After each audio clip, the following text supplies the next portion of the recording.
आप लगता है रजत जी, आप इस बार आप कांग्रेस से तो नहीं मिल गए? नहीं, जितने सारे नेताओं के आपने नाम लिए हैं, इन सब पप्पुओं के पापा को मैंने पिछले हफ्ते बुलाया था।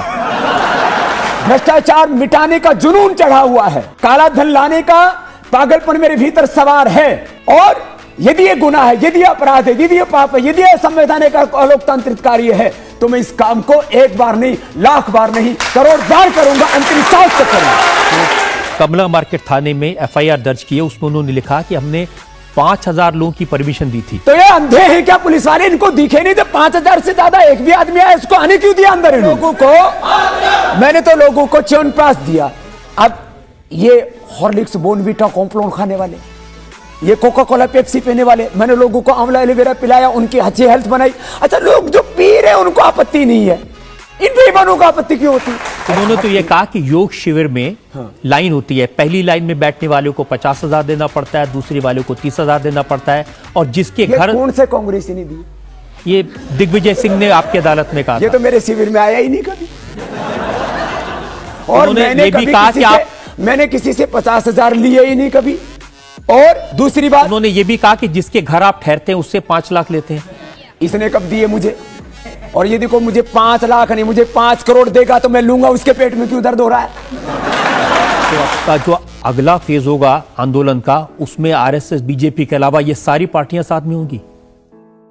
मैं तो कहता हूं कांग्रेस में भी जो बापूजी जैसे लोग हैं, देखो इधर, बापूजी ने कांग्रेस की स्थापना की थी और उन मूल्यों को मजबूती से स्थापित किया था जो है सरदार वल्लभ भाई पटेल ने। तो जो वल्लभ भाई पटेल वाले विचार के लोग हैं कांग्रेस में, जो महात्मा गांधी को अपना आदर्श मानते हैं कांग्रेस में, उन सबका भी मैं आह्वान करता हूं, आओ वतन के लिए अब पार्टी का मोह छोड़ो और इस जंग में साथ खड़े हो जाओ। क्योंकि बाबा की कोई पार्टी नहीं है, बाबा का कोई झंडा नहीं है, बाबा का तो एक एजेंडा है। अरे बिल्ली काली है, धोली है, बिल्ली चूहे मारने वाली चाहिए। स्वामी जी, क्या सच नहीं है कि अगस्त सितंबर में आरएसएस ने अपनी वर्किंग कमेटी की मीटिंग की थी, उन्होंने तय किया था कि काले धन के खिलाफ आंदोलन करना चाहिए? तो उसमें रामदेव का नाम था। उसके बाद अप्रैल 2011 में आरएसएस के प्रमुख मोहन भागवत आपसे मिले। मोहन भागवत कोई आतंकवादी है क्या? बोलो भाई, आतंकवादी है? और यदि वो आतंकवादी है मोहन भागवत, वो देशद्रोही है, तो सरकार उनके ऊपर मुकदमे चलाए, उनके ऊपर प्रतिबंध लगाए। सरकार जिनके ऊपर देशद्रोह के मुकदमे चले, उनको तो अपनी राष्ट्रीय सलाहकार समिति में रखती है। सरकार यहां पर जो देशद्रोह के भाषा बोलते हैं, वो कॉन्स्टिट्यूशनल क्लब में भाषण दे करके चले जाते हैं और देशभक्तों के ऊपर लाठियां बरसाई जाते हैं, उनको वहां से भगाने का नहीं, उनको मारने का षड्यंत्र रचा जाता है।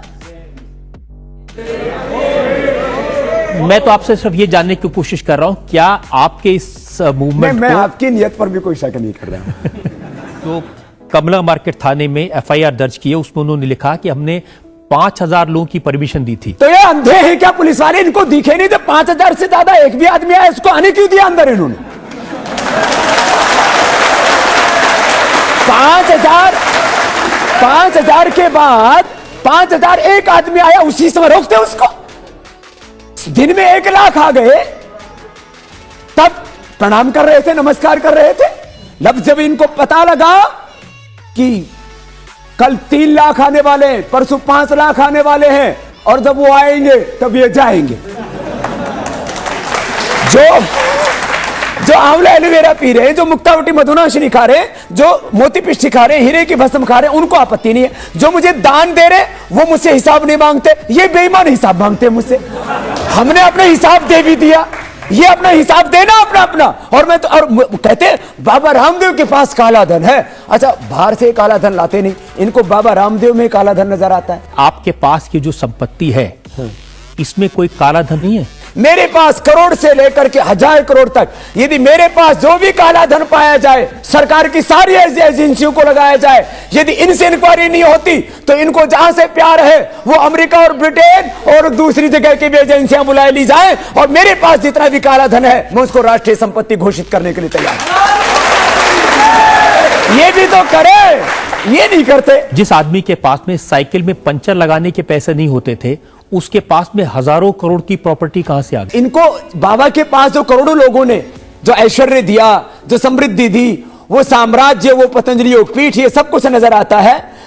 और इनका तो एक नेता विदेश यात्रा पर जाता है तो 1100 करोड़ रुपए खर्च कर देता है। अरे बाबा ने 1100 करोड़ रुपए खर्च करके यदि 100 करोड़ से ज्यादा लोगों की जिंदगी सवारी है, तो इसमें जिनको आपत्ति नजर आती है उनके लिए मुझे कुछ नहीं करना।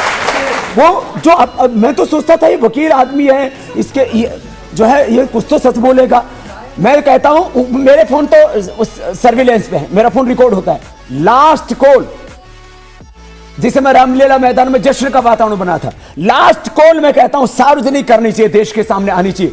जब कपिल सिब्बल ये कहते हैं कि हम काले धन को राष्ट्रीय संपत्ति घोषित कर देंगे, वैधानिक तौर से हम ऑर्डिनेंस अध्यादेश ले आएंगे, उसको राष्ट्रद्रोह का अपराध भी घोषित कर देंगे, हम फिजिकल टेक्निकल इन्वेस्टिगेशन भी कर देंगे, आफ्ताब धरना खत्म करेंगे। मैंने कहा आप ये कर दीजिए, बोले हमने कर दिया। इतने महा झूठे हैं ये। उन्होंने कहा कि जब हमने इनकी इतनी मांगे मान ली तो उन्होंने 2 मांगे और बढ़ा दी। ये धरने से हटना ही नहीं चाहते थे।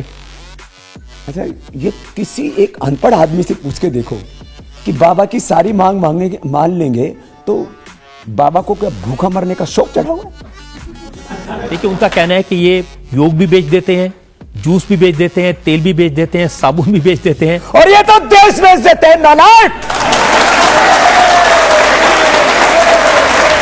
आदरणीय स्वामी रामदेव जी आदर से उन्होंने लिखा था, उन्होंने लिखा कि शासन व्यवस्था में सुधार लाने के आपके सुझावों का मैं स्वागत करता हूं।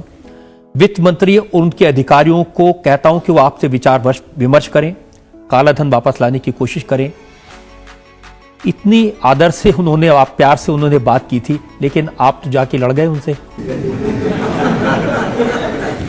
रजत जी, पहले तो मैं आपकी बहुत इज्जत करता हूं क्योंकि आपने पत्रकारिता को एक शिखर आरोहण दिया है, लेकिन इस बार आपकी अदालत में आप मेरे साथ न्याय नहीं कर रहे। एक निर्दोष सन्यासी को तो यहां ला करके बैठा दिया, और वो गुनहगार, वो अपराधी जिन्होंने देश को लूटा है, वो लोग, उनको भी आप आज मेरे सामने कटघरे में बैठाते तो मुझे खुशी होती कि यहां सुबोधकांत को बुलाते, कपिल सिब्बल को बुलाते, आप यहां पवन बंसल जी को बुलाते, यहां बुलाते प्रणब मुखर्जी साहब को, तब आपको पता लगता कि कटघरे में स्वामी रामदेव को बैठना चाहिए कि उन गुनहगार लोगों को जिन्होंने देश लूटा है, पहले भ्रष्टाचार किया, बाद में अत्याचार किया और जुल्म इतना ढाया,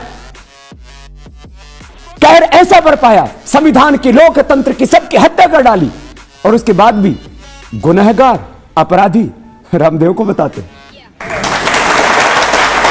तो ये आप लगता है रजत जी, आप इस बार आप कांग्रेस से तो नहीं मिल गए? नहीं, जितने सारे नेताओं के आपने नाम लिए हैं, इन सब पप्पुओं के पापा को मैंने पिछले हफ्ते बुलाया था। मजा आया।